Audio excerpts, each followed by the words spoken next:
नमस्कार दोस्तों, मेरी टेरेस गार्डन में आप सभी का बहुत बहुत स्वागत है दोस्तों, ये जो वीडियो है मैं उन गार्डनर्स के लिए बना रही हूँ, यानी जिन लोगों को बहुत ज़्यादा शौक हुआ करता है गार्डनिंग का, और जो न्यू गार्डनर्स हैं यानी कि नए अभी गार्डनर बने हैं और उन्हें अभी बहुत ज़्यादा मालूम नहीं है, लेकिन उन्हें हॉबी बहुत ज़्यादा से है गार्डनिंग की। तो दोस्तों, मैं थोड़ी सी आपको जानकारी दूंगी जो आपके काम आ सकती है, और मैं चाहूँगी कि आपको जो है गार्डन को आप जो भी जहाँ भी जैसे भी गार्डन क्रिएट कर रहे हैं या करना चाहते हैं, तो आपको ये जानकारी जो है बहुत ही यानी आपके लिए बहुत बढ़िया रहे, आपके लिए आपके काम आ सके। तो थोड़ी सी मैं जानकारी आपको दूंगी तो दोस्तों सबसे पहले बात जो है गार्डनिंग के अंदर आती है, तो सबसे पहला आपको क्या देखना है कि एक तो आपको सीजनल प्लांट्स लेने हैं, यानी जो सीज़न अब चल रहा है तो उस हिसाब से आप प्लांट्स ले लीजिएगा दोस्तों। और ऐसा भी नहीं है कि, और सबसे आसानी से उगने वाले सबसे पहले आप प्लांट्स लीजिएगा दोस्तों, जो बहुत ही इजी टू ग्रो हुआ करते हैं, यानी हार्डी प्लांट जिनको कहा जाता है। हार्डी प्लांट हम उन्हीं पौधों को कहते हैं जो बहुत आसानी से जो है मिट्टी में उग जाया करते हैं, यानी कि हर जगह जो है जहाँ भी आप उन्हें उगाना चाहें तो वो उग सकते हैं, तो उन्हें हम कहते हैं हार्डी प्लांट्स दोस्तों। तो सबसे पहले तो यही जानकारी आपकी हो गई है। और दोस्तों दूसरी बात ये है कि अगर आप कोई भी प्लांट्स लगा रहे हैं तो ये सबसे पहले तय कर लें कि आपके टेरेस या गार्डन या जहाँ भी बालकनी में आप पौधे को ग्रो कर रहे हैं, तो वहाँ 4-6 घंटे की या 3-4 घंटे तक की तो लगभग तो पानी ही चाहिए, जिससे कि फ्रूटिंग फ्लावरिंग जो है आपकी अच्छे से हो सके। और अगर ऐसा नहीं है आपके टेरेस या गार्डन में, जैसे कि मेरे टेरेस पर नहीं आती है धूप, तो आप क्या कर सकते हैं कि फिर ऐसे प्लांट्स का चुनाव कर लीजिएगा जो थोड़े कम धूप में सर्वाइव कर सकते हैं, यानी कि ज़िंदा रह सकते हैं और अच्छे से बढ़ सकते हैं। और तीसरा दोस्तों, आपको सबसे बड़ी बात क्या ध्यान में रखनी है कि आपको जो है समय समय पर जो है 15-15 दिन के अंतराल में जो है उसे फर्टिलाइज़र, किचन वेस्ट से बना फर्टिलाइज़र दे दीजिए, या फिर गोबर खाद से बना हुआ फर्टिलाइज़र दे दीजिए। तो फर्टिलाइज़र की लिस्ट बहुत लंबी है दोस्तों, आप मेरे चैनल पे विज़िट कर सकते हैं। आप कोई सा भी फर्टिलाइज़र जो आपके यानी बहुत आसानी से बन जाए आपकी किचन वेस्ट से। बहुत सारी चीज़ें हमारे किचन में से वेस्ट निकलता है, यानी कि बहुत सारा कूड़ा कबाड़ा निकलता है। कूड़ा कबाड़ा मतलब जैसे कि आलू के छिलके, प्याज के छिलके, टमाटर के, और बहुत सारे छिलके जैसे घिया के छिलके, तोरी के छिलके, चावल का पानी, दाल का पानी, ये सब फर्टिलाइज़र में आते हैं दोस्तों। इनसे बहुत ही अच्छा जो है अपने गार्डन के लिए फर्टिलाइज़र तैयार किया जा सकता है। अगर आप जैसे खाद वगैरह का यूज़ नहीं करना चाहते, ऑर्गेनिक ही प्लांट्स ग्रो करना चाहते हैं, तो दोस्तों इससे अच्छी कोई और बात हो ही नहीं सकती है आपके लिए। तो आप जो है, और लो बजट में भी आप जो है गार्डनिंग करना चाहते हैं, आपके पास इतना बजट नहीं है, या फिर आपके पास बजट है तो आप लो बजट में ही गार्डनिंग करना चाहते हैं। और दोस्तों ऐसे सीड आसानी से जो आपके घर ही में मैं मोस्टली जो है सीड से ही ग्रो किया करती हूँ, या फिर पार्कों से, या फिर जहाँ कहीं भी जैसे मेरे कलम मिल जाया करती है, या कहीं मुझे पौधा पसंद आ जाया करता है तो मैं कलम ले लिया करती हूँ दोस्तों।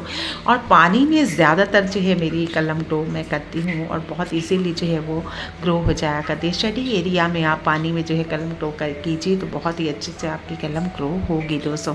और कलम का आप ध्यान रखें 3 या 4 से कम ना लें। कहीं भी आप जा रहे हैं, आपके पसंदीदा कोई पेड़ या प्लांट्स आपको मिल जाता है रास्ते में, कहीं भी गार्डन में हो या कहीं भी आपके आसपास रिलेटिव्स के पास, तो आप क्या करें कि 3 या 4 कलम से कम बिल्कुल ना लें, क्योंकि दोस्तों कई बार ऐसा होता है हमारी कलम जो है कई ख़राब भी हो जाया करती है। तो 1 नहीं चलेगी, 2 नहीं चलेगी, 3 नहीं चलेगी, चौथी तो ज़रूर ही चलेगी दोस्तों। तो आपको इससे जो है ये नहीं रहेगा कि हमने जो है 1 या 2 या 3 4 नहीं कलम को ग्रो की है। तो दोस्तों ये एक बात रही, और साथ ही साथ आपको ये भी ध्यान रखना है जिस गमले में आप प्लांट्स को लगा रहे हैं उसका ड्रेनेज होल अच्छे से चेक करना है, और आपको खुद ड्रेनेज होल जो है इसका बनाना है। ड्रेनेज होल से मतलब है कि गमले में जो है हवा का आर जार के लिए, पानी के रिसाव के लिए छेद करने होते हैं दोस्तों। तो जितने ज़्यादा अगर फ्लावरिंग या फ्रूटिंग का आपका प्लांट्स है, जितने ज़्यादा आप छोटे छोटे से छेद कर देंगे उसमें हवा का आर जार अच्छा बना रहेगा, और पानी जो है निचली सतह पर रुकेगा नहीं। और उससे पहले क्या करना है दोस्तों, आपको जो है पत्थर, थोड़े से ईंट वाले पत्थर हुए, रोड़ी हुए, कंक्रीट हुए, आप इस तरीके के पत्थर जो इसमें जमा कर लीजिए, एक लेयर बिछा लीजिए तो और भी ज़्यादा बेटर रहेगा। वो क्यों? क्योंकि दोस्तों एक तो पत्थर जो है गर्मियों में, अगर गर्मी का सीज़न है तो पत्थर ये काम करता है कि पानी अपने में ऑब्जर्व करके रखता है, यानी कि इकट्ठा करके रखता है। अगर कभी आप पानी डालना भूल जाते हैं तो जड़ें क्या करती हैं कि उससे नमी प्राप्त कर लिया करती हैं। और दूसरी बात ये है दोस्तों, उससे ठंडक बनी रहती है आपके पौधे की रूट्स में, और साथ ही साथ जो है पानी का रिसाव अच्छे से हो जाता है, पानी टिकता नहीं है, और पानी में से जो है मिट्टी छनकर बाहर नहीं बहती है। तो ये भी एक बहुत अच्छा उपाय है दोस्तों कि पत्थर की लेयर बिछा दी जाए। और अगर आपको गमला हल्का रखना है तो आप बहुत सारी चीज़ों का ऐसा यूज़ कर सकते हैं जो बहुत हल्की होती हैं। अगर गांव कस्बों में रहते हैं तो राइस हस्क आपको बहुत ही इजीली मिल जाएगा। राइस हस्क बहुत ही बढ़िया होता है, हल्का रखता है पॉट को। और यानी आप नहीं तो फिर आप जैसे कि ये कोकोपीट है, कोकोपीट आप घर ही में बना सकते हैं दोस्तों। मैं तो ऐसा ही करती हूँ। जैसे कि कोकोनट बेचने वाले होते हैं, उनके पास बहुत सारा जूट हुआ करता है, यानी वो छील कर कोकोनट देते हैं, यानी नारियल देते हैं, कच्चा नारियल जिनके पास हुआ करता है उनके पास बहुत सारा आपको जो है कोकोनट जूट मिल जाएगा, यानी कि कोकोनट जो क्वायर होता है, जिसको हम इंग्लिश में क्वायर बोलते हैं, तो वो मिल जाएगा। तो वो बहुत ही बढ़िया होता है, आपको कोकोपीट लाने की ज़रूरत ही नहीं पड़ेगी। आप एज इट इज़ से जो है गमले में लगा सकते हैं। एक मिट्टी की लेयर बिछाई, उसके ऊपर कोकोनट की क्वायर बिछाई। दोस्तों आप चैनल को विज़िट करके बहुत सारी जानकारियाँ हासिल भी कर सकते हैं दोस्तों। मेरे चैनल पर आपको सारी चीज़ें मिलेंगी और आप सारी चीज़ों की इन्फॉर्मेशन ले सकते हैं दोस्तों। तो दोस्तों बहुत सारी टिप्स एंड ट्रिक्स होती हैं जो हमारे गार्डन में बहुत काम की हुआ करती हैं। और पीले पत्ते समय समय पर आप हटा दीजिए। और कई बार ऐसा होता है दोस्तों कि डॉर्मेंसी पीरियड में पौधा होता है लेकिन हमें ये जानकारी नहीं हुआ करती है। और डॉर्मेंसी पीरियड किसे कहते हैं दोस्तों? जब पौधा जो है, जैसे कि आप सोने की अवस्था में चले जाते हैं ताकि आप अपनी एनर्जी को दोबारा से रिचार्ज कर सकते हैं, अपनी बॉडी को रिचार्ज कर सकते हैं। हमारी बॉडी रात में एनर्जी जो है बनाया करती है, उसी तरीके से पौधे की पौधा भी जो है जब डॉर्मेंसी पीरियड में होता है, यानी कि सुप्त अवस्था में होता है, तो वो अपनी एनर्जी को इकट्ठा करता है और विपरीत परिस्थितियों से जो है अपने आप को बचाए रखने के लिए वो ऐसा करता है ताकि जो उसका सीज़न नहीं है वो उसमें सर्वाइव कर सके, जिंदा रह सके, और नेक्स्ट उसके आने तक सीज़न वो जिंदा रह सके और फिर से फ्रूटिंग फ्लावरिंग कर सके। और उससे पहले, डॉर्मेंसी पीरियड से पहले आप रिप्लॉटिंग और रूट्स की कटिंग और उसकी हार्ड प्रूनिंग भी कर सकते हैं। तो दोस्तों हार्ड प्रूनिंग, सॉफ्ट प्रूनिंग किसे कहते हैं? सॉफ्ट प्रूनिंग यानी कटाई छटाई हल्की हल्की पौधे की, और उसमें सूखी सड़ी ब्रांच और सूखे पत्तों को हटा दिया करना, ये सॉफ्ट प्रूनिंग में आता है दोस्तों। यानी पूरी तरीके से आपको पेड़ को नहीं कट करना है और शेप भी आप उसमें दे सकते हैं। हार्ड प्रून का मतलब क्या होता है दोस्तों? तो हार्ड प्रूनिंग का मतलब मैं आपको बता देती हूँ, समझा देती हूँ। हार्ड प्रूनिंग का मतलब होता है पूरी तरीके से एक पेड़ को कट कर दिया जाए, यानी कि अगर कोई भी बीमारी इसमें लगे तब भी आप उसको कट कर सकते हैं, या फिर उसको आप जो है उसको बचाने के लिए भी उसको कट किया जा सकता है, या फिर उसकी एनर्जी को वेस्ट होने से रोकने के लिए भी उसको बचाया जा सकता है दोस्तों। हार्ड प्रून कर दिया जा सकता है, या फिर डॉर्मेंसी पीरियड में उसको हार्ड प्रून किया जा सकता है, क्योंकि डॉर्मेंसी पीरियड सबसे अच्छा पीरियड होता है उसका हार्ड प्रून करने का। और डॉर्मेंसी पीरियड में उसे खाद देने की भी इतनी आवश्यकता नहीं होती है दोस्तों। तो दोस्तों ये सारी बातें जो हैं आपके गार्डन से रिलेटेड हैं और आपको बहुत ही अच्छी रहेंगी। ये आपके बगीचे को यानी कि आपके गार्डन को स्वस्थ, सुंदर और बेहतर बनाने के लिए बहुत ही आवश्यक है। और आप अपने ही किचन में से जो है सीड, और जो सीड आपके घर ही में होते हैं, टमाटर के सीड हो गए, प्याज भी आप उगा सकते हैं, लहसुन भी आप उगा सकते हैं, और आलू भी आप घर ही में से उगा सकते हैं दोस्तों। बहुत सारी ऐसी चीज़ें होती हैं जो घर ही से आप प्राप्त कर सकते हैं। रेड चिली जो पकी हुई होती है, यानी कि एकदम लाल स्ट्रोक होती है, सूखी हुई, उसमें जो सीड निकलते हैं उससे आप मिर्ची के पौधे ग्रो कर सकते हैं। शिमला मिर्च में बहुत हार्ड जो सीड हुआ करते हैं वो बहुत ही इजीली ग्रो हो जाया करते हैं, बहुत इजीली शिमला मिर्च लग जाएगी। अगर आपकी टेरेस पर धूप आती है तो बहुत ही इजीली ये ग्रो करने वाले पौधे हैं। और घिया के सीड हो गए, बहुत सारी चीज़ें हैं दोस्तों, आप उगा सकते हैं घर में। मेथी के सीड ले लीजिए, कलौंजी ले लीजिए, सौंफ ले लीजिए, बहुत इजीली ग्रो करने वाले ये पौधे हैं, बहुत सीड हैं। और अदरक भी मैंने उगा करके दिखाई है दोस्तों, अदरक भी बहुत इजीली ग्रो हो जाया करती है। अगर आपकी टेरेस पर कोई ऐसा व्यक्ति नहीं या फिर ऐसा कोई जो आपके पौधों को नष्ट कर सके तो आपके लिए बहुत ही बढ़िया है दोस्तों।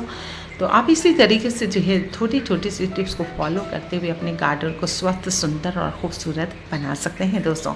तो न्यू बिगनर्स, आपको जो है इसी तरीके से थोड़ी सी जो है जानकारियाँ हासिल करके आप वीडियो से आप जानकारी गेन कर सकते हैं, यानी ले सकते हैं और उसको बढ़ा सकते हैं जानकारियों को। बहुत अच्छे चैनल्स हैं और आप मेरे चैनल पर भी विज़िट कर सकते हैं दोस्तों। बहुत सारी जानकारियाँ मैंने दी हुई हैं और बहुत ही ईज़िली, बहुत ही सस्ती। और अगर आपके पास गमले नहीं हैं तो आप के घर में कोई टूटी फूटी चीज़, कोई भी वेस्ट है, इससे फ़र्क नहीं पड़ता दोस्तों। अगर आप हॉबी रखते हैं प्लांट्स की तो आप इससे फ़र्क नहीं पड़ता आपने पौधा किस में ग्रो किया है, फ़र्क पड़ता है कि आपको उसका रखरखाव आता है या नहीं आता है। तो दोस्तों बहुत सारे ऐसे प्लांट्स भी होते हैं जो हम ले आया करते हैं, हमें रखरखाव नहीं आता है, लेकिन हम कई बार ये सोचने लगते हैं कि ये पौधा ही ख़राब है। लेकिन नहीं दोस्तों, पौधा ख़राब कभी भी नहीं होता है। पौधा जो है अपने आप में बहुत खूबसूरत, बहुत ही बढ़िया होता है। अगर आप उसकी रखरखाव को जानते हैं तो डे बाय डे उसकी खूबसूरती में चार चांद लगते जाएंगे और वो आपके गार्डन की शोभा को दिन प्रतिदिन जो है बढ़ाता रहेगा। तो दोस्तों आप ऐसी ही सारी चीज़ों का छोटी छोटी चीज़ों को जो है ध्यान में रखते हुए अगर गार्डनिंग करेंगे तो आप बहुत ही सफलता से जो है गार्डनिंग कर पाएंगे। आप आत्मीयता से उसको, यानी कि उसको तन मन से गार्डनिंग कीजिए तो आप अपने आप ही जो है आपके शब्द आपके मुंह से निकलेंगे दोस्तों। अगर आप गार्डनिंग की रुचि नहीं रखते हैं तो आपके शब्द आपके अंदर से नहीं निकल पाएंगे दोस्तों। सो दोस्तों आप इसी तरीके से जो है गार्डनिंग कर सकते हैं बहुत ही इजीली, और ये ज़रूरी नहीं कि इसमें बोलना ही है आपको। तो दोस्तों आप इसी तरीके से, जैसे बहुत सारे छिलके हुआ करते हैं, बहुत सारा वेस्ट होता है जो गार्डन का होता है, उससे हम सॉइल भी तैयार कर सकते हैं। अगर आपके पास मिट्टी भी नहीं है, थोड़ी सी मिट्टी तो आपको ज़रूर से चाहिए। शहरों में दोस्तों मिट्टी की बहुत ही कमी हुआ करती है क्योंकि हर जगह जो है पक्का मिलेगा आपको, तो इसलिए मिट्टी आजकल जो है बहुत ही कीमती हो चुकी है शहरों में दोस्तों। लेकिन विलेज वगैरह में बहुत ही ईजीली मिल जाया करती है, वहाँ पर खुला भी स्थान आपको मिल सकता है। जिनकी ज़मीन है तो उनके तो बल्ले बल्ले है दोस्तों, क्योंकि ग्राउंड में हर चीज़ बहुत इजीली उगाई जा सकती है। थोड़ा सा रखरखाव करते ही वो बहुत बढ़िया से ग्रो कर पाती है दोस्तों, और उसमें अच्छे से धूप वगैरह लगे। धूप की बहुत ज़्यादा आवश्यकता होती है पौधे को और फ्रूटिंग के लिए, फ्लावरिंग के लिए दोस्तों। बहुत सारे ऐसे फ्लावर्स होते हैं जैसे कि मेरी गोल्ड फ्लावर्स हो गया, सदाबहार का फ्लावर्स हो गया, यानी कि ये ऐसे प्लांट हैं जो बहुत इजीली ग्रो कर जाया करते हैं, बहुत आसानी से आप इन्हें उगा सकते हैं। और एक बार अगर आपके गार्डन में आ गए तो हमेशा ही आपके गार्डन में रहेंगे दोस्तों। सो दोस्तों आप इस तरीके से जो है छोटी छोटी चीज़ों को ध्यान में रखिए और उगाइए और बहुत ही सुंदर स्वस्थ बगीचा बनाइए दोस्तों। और दूसरों को भी, और दोस्तों साथ ही साथ जो है बहुत सारी ऐसी जानकारियाँ हुआ करती हैं जो हमारे काम की होती हैं, तो वो आज जानकारी आप जो है वीडियो से भी गेन कर सकते हैं, यानी कि ले सकते हैं। और आप घर ही में जो है जैसे कि आप सीड को भिगो लीजिए, पहले हार्ड सीड है तो उनको भिगो कर रखिए, तो उससे क्या होगा दोस्तों, वो सॉफ्ट हो जाएंगे और उनका अंकुरण फूट पड़ेगा और वो बहुत ईजीली जो है ग्रो हो सकती है।